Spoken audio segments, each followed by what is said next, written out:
Welcome to Washington, D.C., home of the Washington Nationals, the world champions. Let's hear it for our Nats. We are proud of our team who went to Houston and finished the fight, winning their first ever World Series and delivering another championship to our sports capital. And now it is our turn to deliver a parade of the ages to celebrate our Nats and give the best fans in the world the opportunity to show their support.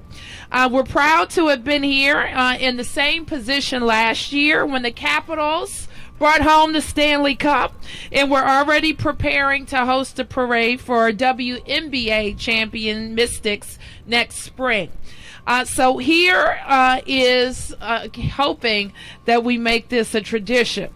And we all know D.C. is best in the business when it comes to hosting these large-scale events. Today we are here to talk about the steps we're taking to prepare for tomorrow's parade. So we said this during the World Series, and we'll say it again. We have 4 tasks. Arrive early, drink responsibly, cheer loudly, and don't drive.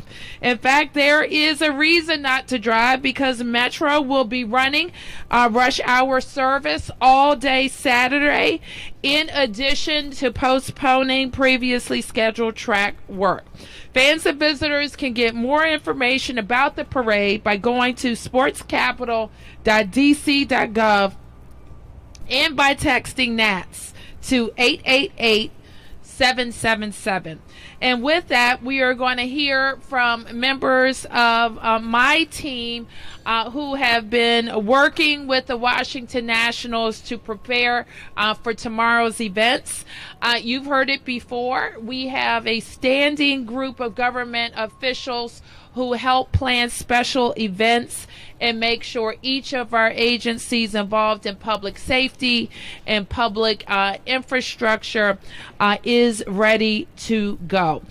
We're joined today by Police Chief Newsham, the Director of HSEMA, Chris Rodriguez, the Director of DDOT, Jeff Marudian, the Deputy Mayor for Operations and Infrastructure, Lucinda Babers, as well as Karima Holmes, who leads our 911 call center, and Deputy Mayor Kevin Donahue, who is the Deputy Mayor for Public Safety. We're also joined by our Fire Chief, Gregory Dean, the Director of the Department of Public Works, Chris Geltart, and the Director of For Hired Vehicles, David Doe. So now we're going to hear from our Chief of Police and our HSEMA Director, and then we will take your questions. All right, thank you, Mayor Bowser. Congratulations to our Washington Nationals, the 2019 World Series champions. Yay! I hope that the crowds that come out tomorrow are a little bit more excited than you are. So last time we were here talking about the Nationals, and it was just before Game 3 of the World Series, we were all afraid to mention the word parade. Tomorrow we will be hosting a championship parade for our Washington Nationals. Parade. So I want to extend a sincere thank you to all the residents, DC government employees, MPD members, the Nationals, of course, Major League Baseball, and local businesses who have helped make this a successful and an exciting season. We understand that some folks in the neighborhoods were inconvenienced recently to accommodate these games, and we certainly appreciate their patience.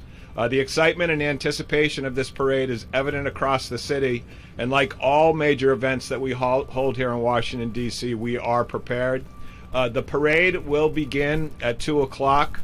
It will run from 15th and Constitution. It will run eastbound to 3rd Street, where the stage will be set. You can see them setting up the stage behind me. The rally should begin around 3:30. If you want to think about a box in the city, to the north is East Street, to the south is Independence, to the west it'll be 17th Street, and to the east it'll be 3rd Street. All within that box will be significantly impacted with traffic restrictions. between the hours of about the most strict restrictions will start around 9 a.m. tomorrow morning and probably run through about 5 p.m. For those that are attending the parade, there will be jumbotrons set throughout the parade route, so after the parade goes by, you'll be able to stay at your location to enjoy the rally. By now, I hope everyone has reviewed the list of road closures and parking restrictions that'll be in place. The mayor mentioned this, and I encourage everyone to do it. If you have not looked at the road restrictions, go to sportscapital.dc.gov. I went there this morning. It's very informative. You can also text NATS, the word NATS, to 888-777 to get text alerts regarding the event. MPD will obviously have increased staffing for the parade. We'll also have sufficient staffing in our neighborhoods to ensure that police services are not interrupted. I've said this before and I'll say it again. Washington, D.C. has a proud history of celebrating responsibly and with class. We certainly don't want to ruin that reputation. As the mayor said, we're urging people not to drive. In the event that you do drive, do not drink and drive. At this time, there are no credible threats to the nation's capital for this upcoming weekend. Again, if you are bringing children to the parade, please talk to them prior to arrival about what to do in the case that they become separated. If they do become separated, there will be a very visible Metropolitan Police present, as well as our partners from Capitol and Park Police. So to have the young children know to go up to a police officer so they can be reunited with their family. As a reminder, carrying open containers of alcohol is prohibited in the District of Columbia. MPD will have both uniformed and non-uniformed officers working the event. And then lastly, just as you've heard me say before, folks, if they see something suspicious, please say something to one of the visible law enforcement officers that will be out here. We're very excited about tomorrow. I'm now going to ask Director Chris Rodriguez to come up and say a few words. Thanks, Chief. Good afternoon, everyone. I just wanted to start off by reiterating what the mayor said in terms of the cooperation of all district agencies, the Mayor's Special Events Task Force, the Nationals organization in planning for this parade. It's been a really great experience, and we do this on a regular basis in terms of a lot of special events throughout the district. But the cooperation of all district agencies, as well as the Nationals organization, has been essential in planning this parade. What I want to mention is the fact that, for this parade, the district's primary goal is to ensure that fans that heading down here will be able to do and celebrate and be here as safely and securely as possible. I can't stress enough what the mayor and the chief had said to sign up for the mayor's free text service. This is how we're going to be communicating important information throughout the event, throughout the parade, updates on weather, transit, traffic, safety, and more. So please text NATS, N-A-T-S, to 888-777. That's NATS to 888-777. To further ensure a safe and enjoyable experience for all our fans, Mayor Bowser has instructed that the district's Emergency Operations Center, or its EOC, will be activated for the duration of the parade. That means that we will be inviting all relevant district agencies, as well as our federal and regional partners, to our EOC in Anacostia to facilitate information sharing and fulfill any resource requests that might be coming from the parade. Finally, as the chief said, the crowds around this area will be large, and it's important that all fans have an emergency plan in place, particularly if you're attending with children. If you do get separated, make sure that you have a prearranged meeting spot to reunite and make sure people are safe. As the chief said, there will be a heavy Metropolitan Police Department presence out here, so if you see something suspicious, please tell a police officer. And with that, I'll turn it over to DDOT Director Marudian. Good morning. Thank you, Director Rodriguez. This is such an exciting time for our city, and I will indeed reiterate that it is great to say the word parade. And as Mayor Bowser said, we are expecting large crowds to participate in this historic celebration. And we know that with large crowds comes heavy traffic. As the mayor said, we encourage everyone to leave their cars at home and use public transit or alternative forms of transportation as much as possible.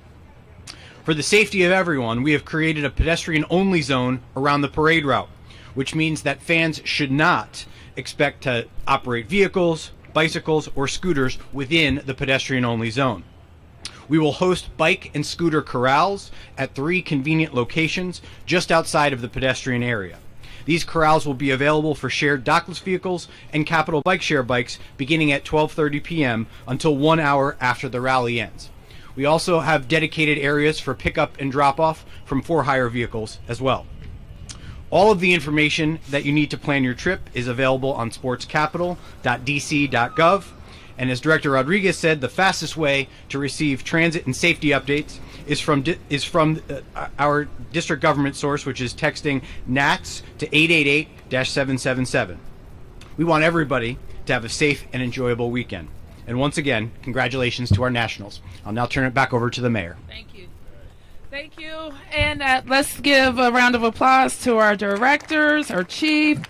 I also want to recognize that we are joined by representatives of the Capitol Police, and we are joined by Gregory McCarthy, who is the Senior Vice President for the Washington Nationals. Congratulations, Gregory.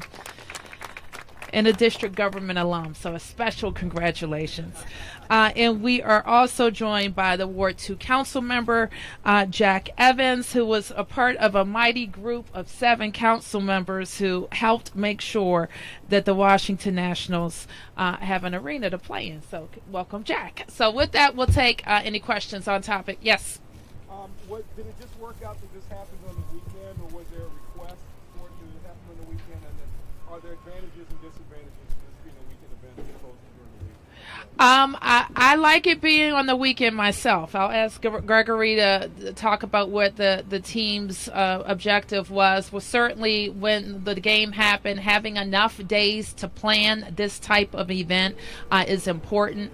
We had a great template because of the recent parade for the Washington Capitals. They are following a similar route. And our special events task force has been working with the team. The advantages I see is that we can have lots of Washingtonians and people from around the region who are already off. We don't have to close city government, which I also like, and we're going to have fantastic weather. It is also helpful. I think that we have the full capacity of Metro on the weekend that's not competing with commuting. So I think it's all around, for me, it's a great day. Want to add anything, Gregory? I totally concur with the mayor about the pluses of doing it on a weekend, but we wanted to do it as quickly as possible. Today was too early, and we didn't want to wait till Monday, so it was either 3 days or 5 days, and we thought 3 days was better. Mayor, do you have any sense of how much all of this is? I mean, it's like kind of a downer question, but how much is all this going to cost? Who's going to pay for it, and what's the likely economic impact of having? Well, we already have an estimate of the impact of the home games. We had 3 home games. I think the estimate we got for 2 was the economic impact would be plus $6.5 million. So you can do the math and figure out what a third game would be.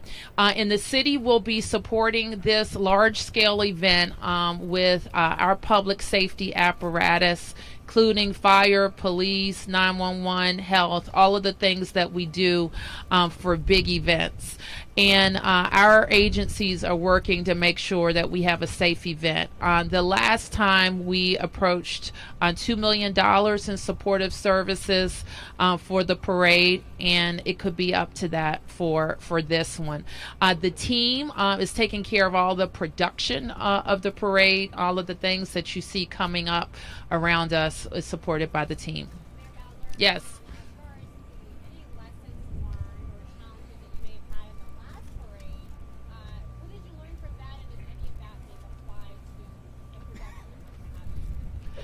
I would say that, and I'm going to ask the chief and HC to come up to talk with you about some specifics, but we thought that was pretty flawless.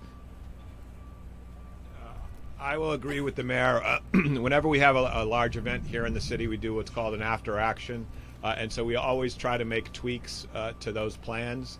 But every single time we do a large event in the city, it gets better. The Capitals Parade, and I think the mayor suggested this already, in my estimation, went off extremely well. Mayor, do you have any guesstimates on crowd size? No, it'll be big. It'll be big. It'll be big. Yes. Who will be in the parade? Is that the Nationals? Are they in charge of Yes, why don't we let Gregory talk about the runner show? We will be releasing information about who's in the parade later, but I can tell you, of course, it'll feature our players and the trophy. Our general manager and the manager will be in the parade. We're going to have lots of personalities who've been part of the team's history from the beginning as well as today. And we're also going to have a lot of community assets, Little League kids, military, the summer readers that have been with us, people who we build fields with, as well as 10 DCPS schools, some marching bands, and more details to follow later today. What about the rally? Can you talk a little bit about what you expect to be the high points of the rally? The mayor's remarks will be the high points, among other things. We'll have some players talking, as well as our general manager and our manager and our principal owner, but more details will be forthcoming later today. You'll play Baby Shark. Yes, of course. Yeah. 10 DCPS schools will have bands. No, they'll be walking, Oh, 10 DCPS schools will be walking. among other community-based assets. That's right. Yes. As well as people from the summer reading program at the national sponsored schools that we sponsored along the way, and all the little leagues who wear our uniforms, as well as representatives from the military bases. What does it mean, Mayor, to the spirit of DC to have a huge victory like this? To have this I mean, it's amazing, and there are, expert baseball folks behind me who will tell you the exact dates that we appeared in the World Series, and as long as we did not have a team, I think 30 plus years that we didn't have a team. And then we have this team facing 5 elimination games and 4 big wins on the road against an incredible Houston Astros team to win on the road is just amazing. And it is a great example of persistence, grit, excellence, and team play. And we couldn't be prouder of them. And we also don't think it's a coincidence that they're winning against all odds at the same time the Congresswoman's bill for statehood is advancing in the House of Representatives. And we have an opportunity again on a world stage to highlight the need to add DC as the 51st state. All right. Thank you, everybody. We'll see you at 2 o'clock. Line up along Constitution Avenue and a big rally right here in front of the stage at 3rd and Pennsylvania. Oh, I'm signing the mayor's order to make this all happen.